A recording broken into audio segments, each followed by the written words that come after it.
welcome to Kirkwood's Kitchen. I'm Chris Ackman, and here with me now is Heather Simmons from the Culinary Arts Department. And today we're going to make something that is going to be tasty. It's going to be easy. You probably have the ingredients around in your apartment, right? And it's going to taste really good.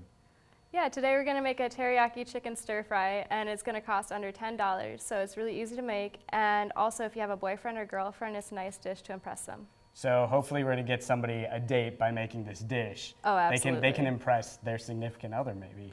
Even their mother. Oh, even their mother, even better. Okay, so what is the first ingredient, or what is the first thing that we're even going to do to start making this dish? The first thing we're going to do is we're going to turn our heat on. Okay, and is it going to be like medium, high? I would put it on about high because we're going to put some oil in here to get the oil hot. So right now we're going to put oil in, and you can just do however much you need to coat the bottom of your pan. Any specific oil or? No, you can use whatever oil you have at home. I use a sesame oil because I like the Asian flavors with it. And once the oil kind of runs around a little bit easier, it's going to be hot enough to start cooking with. So then you want to turn your heat down just a little bit. And the first ingredient that you're going to want to add is going to be your potatoes, because potatoes are going to take the longest to cook. And now that the oil is starting to run away in the pan, see how that's running away a little bit? Yep. Then you're going to want to put your potatoes in. All right. I like the sizzle. And those will take about 3 to 5 minutes to cook. All right. And what is probably your favorite thing about working here in the Culinary Arts Department? The teachers are great, but I love the freedom to be able to put whatever I want into my dish and make it unique. Mm-hmm. Yeah, and the same with this dish, right? Like people, they could basically change up whatever they want with it too and add maybe whatever they want to, spice it up, or maybe take some things out if they want to. There's so many variations. Oh yeah, they can add whatever vegetables or whatever proteins they wanted, or even whatever sauce. Yeah. This is actually at the point where you're going to want to add the next ingredient, so it's about 3 to 5 minutes. It really depends on how thick you cut your potatoes. Mine were pretty thick. All right, what are we going to add next? You're going to want to add the onions and the peppers next, but you're going to want to turn your heat down a little bit, so that way when you're cooking this, it doesn't burn it. So. It sounds like it's going to be really good.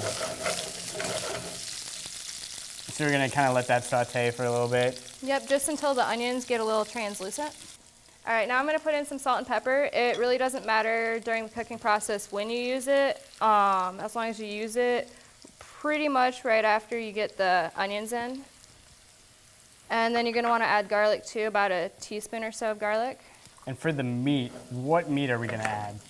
The meat that we're going to add today is going to be a chicken, and I've cut it to about a medium. All right. And could you add like steak in there too, probably, or any kind of meat, or? Steak would be lovely. That's the extra credit. That's for your mom, probably. Yeah, that's for moms. Yeah. So we're gonna add in the chicken. How long are we gonna let that sit in there with all the other ingredients? The chicken till it's cooked all the way through, which is gonna be about 3 to 5 minutes. It really depends on how small your chicken's cut. Also, how hot your pan is. And one way to tell if your chicken's done, because it's all cut up, is you find the biggest piece in your pan, and you're going to want to cut it in half. And when you cut it in half, it's going to be white in the middle instead of pink. This is already smelling really good. Well, thank you. It's really good. So we're going to add in the teriyaki sauce next.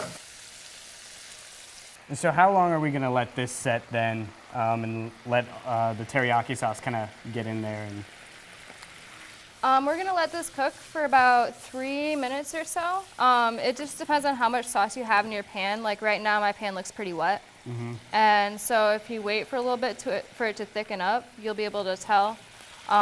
It'll coat your chicken and your potatoes and whatever other ingredients you have in there very nicely. So this is pretty much all the ingredients that you need in it now, and you're just going to let it sit more. And is this about almost the final product, or? This pretty much is the final product, actually. You're going to want to get some kind of a spoon. Like a serving spoon? I have a big metal one. All You're right. going to take your pan over to your plate that you have. And I just have some wild rice on my plate right now.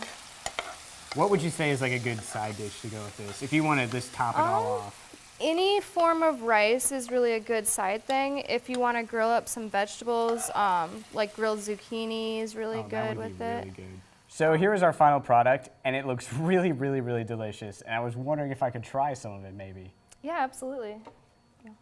I've been watching this the entire time, and it looks really good. So that is really, really good.